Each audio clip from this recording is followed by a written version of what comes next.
দর্শক, আমরা সব সময় গলা কাটিং করে থাকি। সর্বপ্রথম গলাটি তৈরি করার সময় আমরা পেস্টিং কাটিং করে তারপরে আমরা গলাটা তৈরি করে থাকি। যদি এই রকম কাজ করা গলা আমাদের সামনে আসে, সেক্ষেত্রে আমরা কি করব? দর্শক, সর্বপ্রথম দেখেন এই গলাটি আমি কিভাবে কাটিং করব এবং সেলাই করব সম্পূর্ণটি বুঝিয়ে দেব আমি একদম সহজভাবে এবং সহজ নিয়মে। কারণ এই গলাটি বক্রম আগে কাটিং করা যাবে না। এই গলাটি সর্বপ্রথম গলাটি কাটিং করতে হবে। গলাটি এবং বক্রমটি আমি একসাথে কাটিং করে আপনাদেরকে সহজভাবে বুঝিয়ে দিচ্ছি। আশা করি ভিডিওটি না টেনে সম্পূর্ণ দেখবেন।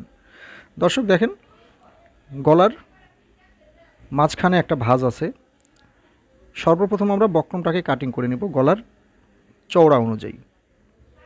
গলার চওড়া এবং গলার লম্বা অনুযায়ী একটি বক্রমকে আমি কাটিং করে নিয়েছি। এখন দেখেন, গলার মাঝখানে আমি ভাঁজ দিয়ে নিয়েছি এবং বক্রমের মাঝখানেও ভাঁজ দেয়া আছে। আমি সেই ভাঁজ বরাবর মিলিয়ে নিয়ে বক্রমটাকে এই গলার যে বডির যে গলাটা আছে সেটার নিচের দিকে রাখলাম।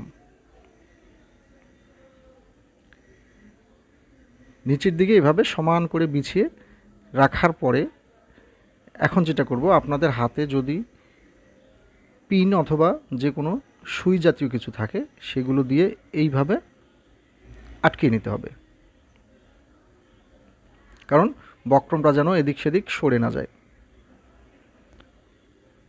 এইভাবে আটকিয়ে নেওয়ার পরে এখন যেটা করতে হবে, আমি বক্রম এবং গলার কাপড়টাকে একবারে কাটিং করে নেব। সেই কাটিংটা করব অবশ্যই গলার যে ডিজাইনটা আছে সেই ডিজাইন থেকে 2 সুত পরিমাণে সেলাইয়ের জন্য কাপড় বাড়তি রেখে, দেখেন 2 সুত পরিমাণ কাপড় বাড়তি রাখতে হবে। এরপরে বক্রম সহ একসাথে ধরে এই গলাটাকে কাটিং করে নিতে হবে।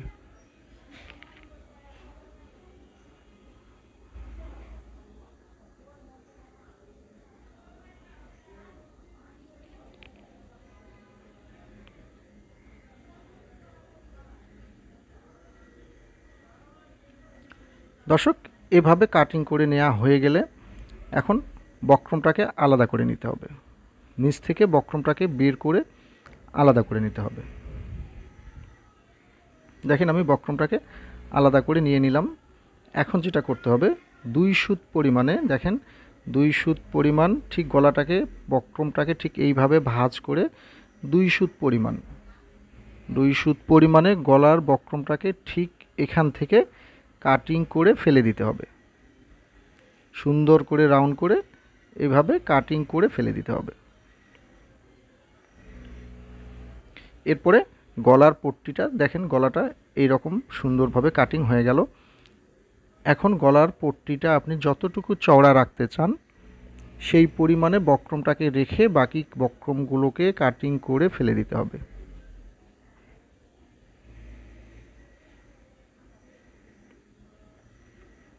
দর্শক, এভাবে বক্রমটা কাটিং করা হয়ে গেলে এখন যেটা করতে হবে, যেভাবে আমরা নর্মালি কাপড়ের উপরে পেস্টিং অথবা বক্রম রেখে গলাটাকে তৈরি করে থাকি, দেখেন আমি কাপড়ের টুকরা নিয়ে নিলাম। কামিজটা কাটিং করার সময় ঠিক এরকম আপনাদের টুকরা বের হয়ে যাবে, এক্সট্রা কাপড় বের হয়ে যাবে। সেই কাপড়টা নিয়ে এই বক্রমটাকে বসিয়ে নিতে হবে। আপনি যদি পেস্টিং দিয়ে গলা কাটিং করেন সেক্ষেত্রে আয়রন দিয়ে বসিয়ে নেবেন, এবং যদি নর্মাল বক্রম দিয়ে গলা কাটিং করে থাকেন সেক্ষেত্রে আপনারা সেলাই দিয়ে বক্রমটাকে লাগিয়ে নিতে হবে। তো আমি নর্মাল বক্রম যেভাবে গলা তৈরি করে সেভাবেই আমি বক্রমটাকে সেলাই দিয়ে আমি লাগিয়ে নিচ্ছি। এভাবে ঘুরিয়ে ঘুরিয়ে সেলাই দিয়ে বক্রমটাকে লাগিয়ে নিতে হবে।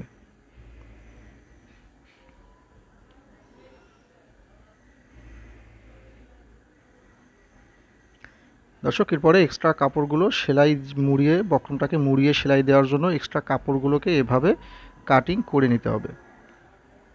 এই কোণাগুলোকে ঠিক এইভাবে কাটিং করে নেবেন, কারণ মুড়িয়ে সেলাই দেওয়ার জন্য। এরপরে বক্রমটাকে মুড়িয়ে চতুর্দিকে সেলাই দিয়ে নেব।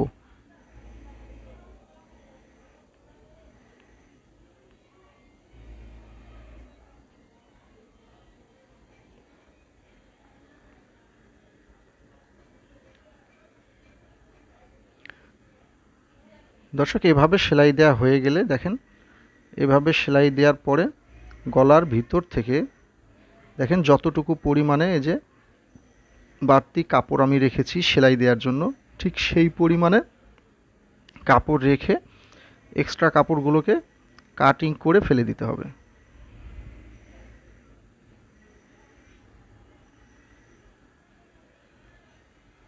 দেখেন আমি এক্সট্রা কাপড়গুলোকে কাটিং করে নিয়ে নিলাম। এখন গলার বক্রমটাকে ঠিক এইভাবে বসিয়ে বাড়তি যে এক্সট্রা কাপড়গুলো আছে 2 সুত পরিমাণে কাপড় রেখেছি সেখান দিয়ে বক্রমটার নিচ দিয়ে সেলাই দিয়ে নেব। সুন্দর করে ঘুরিয়ে ঘুরিয়ে সেলাইটা দিয়ে নিতে হবে।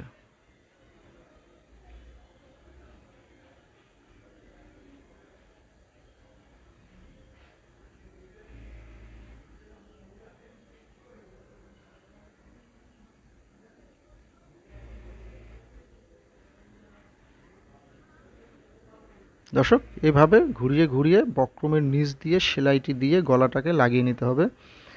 এরপরে এখন যেটা করতে হবে, রাউন্ড জায়গাগুলোর মধ্যে কেসির মাথা দিয়ে একটু একটু করে দেখেন ঠিক এইভাবে কাটিং করে নিয়ে নিতে হবে। এই কাটিংগুলো অবশ্যই করার সময় খেয়াল রাখবেন যাতে সেলাইগুলো কাটা না পড়ে যায়।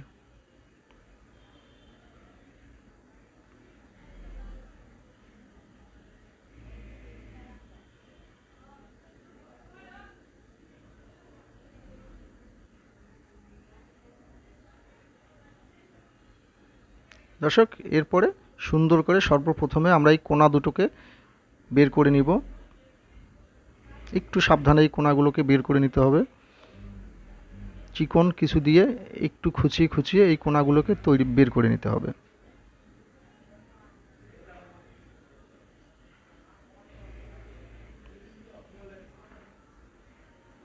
একটু সাবধানে এই কোণাগুলোকে বের করে নিয়ে এরপরে সম্পূর্ণ গলার পট্টিটাকে পিছনের দিকে ঘুরিয়ে নিতে হবে।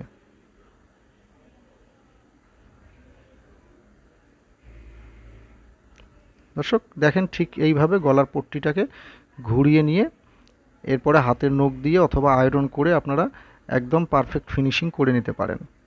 দর্শক যারাই আমার ভিডিওটি দেখলেন, ভিডিওটি সম্পূর্ণ দেখার পরে ভিডিওটি ভালো লাগলে অবশ্যই আমার চ্যানেলটি সাবস্ক্রাইব করবেন এবং পাশে থাকা বেল আইকনটি বাজিয়ে দিবেন আমার পরবর্তী ভিডিওর নোটিফিকেশনের জন্য। দর্শক দেখেন সুন্দরভাবে একদম কাজটা যেরকম আছে সেরকমভাবেই আমি গলাটা তৈরি করে নিয়ে নিলাম। দর্শক আবারও দেখা হবে নতুন কোনো বিষয় নিয়ে, নতুন কোনো ডিজাইন নিয়ে, নতুন কোনো ভিডিও নিয়ে। সে পর্যন্ত সবাই ভালো থাকবেন, সুস্থ থাকবেন, নিজের প্রতি খেয়াল রাখবেন। আল্লাহ হাফেজ। ধন্যবাদ সবাইকে।